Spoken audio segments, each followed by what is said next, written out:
Water. Water is a necessity to all life on Earth. Now imagine if the necessities in your life were poison and doing more harm to you than it should be.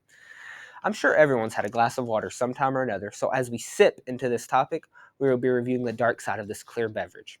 First, we will begin by drinking in the harm that fluoride in our water poses. Second, we will have a hard time digesting the impact of heavy metals into our water. And finally, we'll be discussing the impact of hormones in our water as well. But back to my first point. You're thirsty, so you run to the kitchen to grab a glass of water from the cabinet and pour some water from the faucet. Little do you know the potential harm of this thing we enjoy as a luxury. Fluoride. Fluoride is this great mineral that we put into our water in the name of that we put in our water to help prevent tooth decay. This fluoride is also put in our toothpaste to help keep those teeth of yours nice and clean. In 1945, Grand Rapids, Michigan became the first city to introduce fluoride into their water in the name of better oral hygiene. This was seen as a success as the amount of oral-related problems plummeted. So then the federal government decided to implement this across the country. This, with little to no research coming out about this topic till as late as 2006. According to fluoridealert.org, fluoride is a neurotoxin, which means it affects the brain.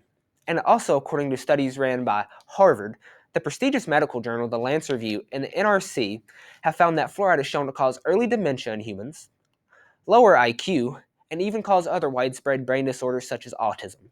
The effects of fluoride on the brain are often labeled as permanent and untreatable, so why do we still continue to put this neurotoxin into our water? Now, as we move on to another point, we'll be discussing the impact of heavy metals in our water, which this will all be hard to swallow indeed. It may come to you as no surprise that heavy metal is in our water.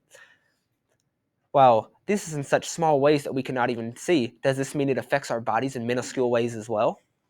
This is just not the case, as heavy metals in our water are toxic and affect the body's ability to operate. These are in no way beneficial to our body. According to EPA.gov, consumed levels of heavy metals have been shown to increase acute or chronic toxicity, liver, kidney, and intestinal damage, as well as anemia and cancer. So we all know of arsenic and the dangerous qualities it carries. So why is it being found in our water? Arsenic, lead, copper, and multiple other metals are being found in our water. So why and how do these toxic metals get into our water? These toxic metals enter our water through household plumbing lines, cement plants, mining operations, and municipal waste facilities. These are just a few of the ways that heavy metals enter our water. And finally, as we move on to our final topic, hormones in our water. This will all be really hard to swallow. I'm sure you thought there couldn't possibly be any more, right?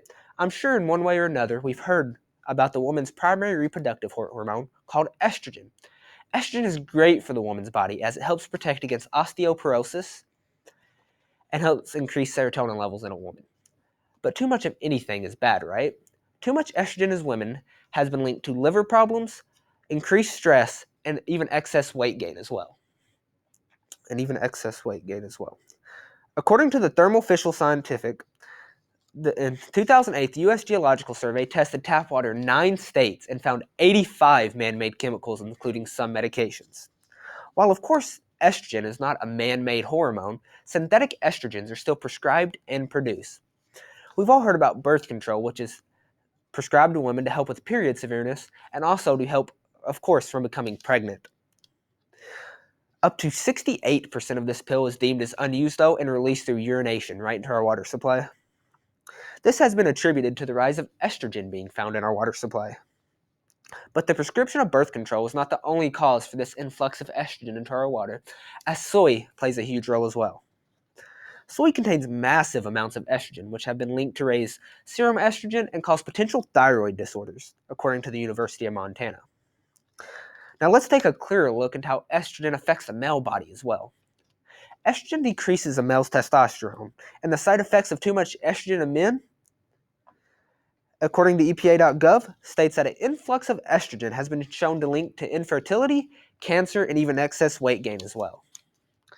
Now, as we wrap up this subject, we began by drinking in the harm that fluoride in our water poses. Then second, we discussed the impact of heavy metals in our water, which was hard to swallow indeed. And then we talked about the impact of hormones in our water. This was all very hard to swallow. So, I encourage you all to run to a store and pick up a water filter for all the ways that water flows into your home. Our city-ran water filtration plants cannot even process these chemicals out of our water. After all, how many of us would be so excited next time we're thirsty to pour ourselves a large glass of poison to quench our thirst? After listening to my informative speech, I'd hope you agree that there's much more in water than what meets the eye. Thank you.